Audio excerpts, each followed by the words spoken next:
Gumawa nga pala ako ng midnight snack. Napakasarap na ensaladang pako. Nagising kasi ako ng 11:30 ng gabi na kumakalampag ang aking sikmura. Saktong-sakto naman na may tira pa kami isang tali na pako at kamatis. Kaya agad ko na nga itong ginawa. Panoorin nyo kung paano nga ang paggawa nito.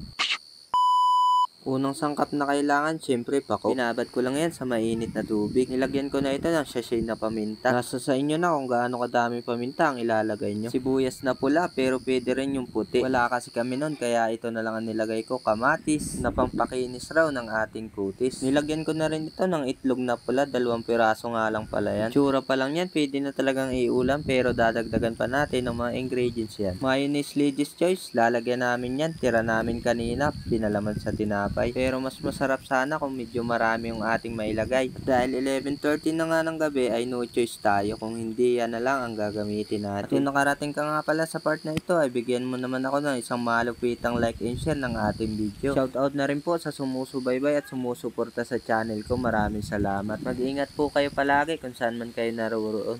Hinalo ko nga ng mabuti para kumalat yung mga pampalasang inilagay natin. Muli ako nagayat ng kamatis, 2 piraso kasi mukhang kulang yung kamatis na inilagay natin. Pero kung hindi ka rin naman masyadong mahilig sa kamatis, ay okay na yan, wag mo nang karamihan. Pagkatapos kong gayatin yung 2 pirasong kamatis, ay inilagay ko na rin ito. Napakamura lang ng pako, pwede nyo rin tong gayahin. Salamat nga ho pala dahil nanonood ka pa hanggang ngayon. Mag-comment ka naman kung nagustuhan mo itong ginawa ko. Sigurado naman talagang matatakam ka pag nakita mo to. Ensaladang pako na kung tawagin ay halo-halo. Pag nalasahan mo to, baka ihanda mo pa ito sa birthday mo. Tapos balitaan mo ako para makatikim naman ako. Bigyan muna natin ng malupitang montage yan. O napakaangas diba? Sa part na ito ay hindi na nga ako nakapagpigil at agad ko na nga itong sinandok ng kutsara para tikman. Kanina pa kasi ako naghahalo, takam na takam. Ikaw ba naman ang magising ng 10 oras ng gabi? Sigurado naman akong iyo rin itong babanatan. Grabing sarap nito mga idolo.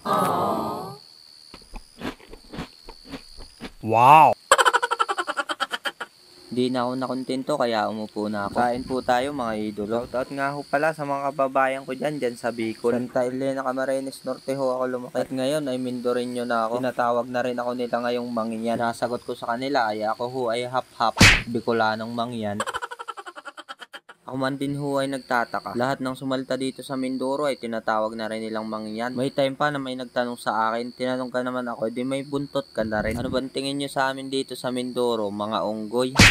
Ay kung titingnan nyo yung kagagwapo't kagaganda namin dito, tapos tatanungin nyo kami kung may mga buntot kami. Kaya nga ako'y hindi na nakabalik sa aking lugar. Ay ako'y nabighani ho sa Mindoreñang Mangyan. Ay sa gaganda naman ho'y hindi matatawaran. Ay kung pwede nga akong dalawahin ng asawa'y ginawa ko na.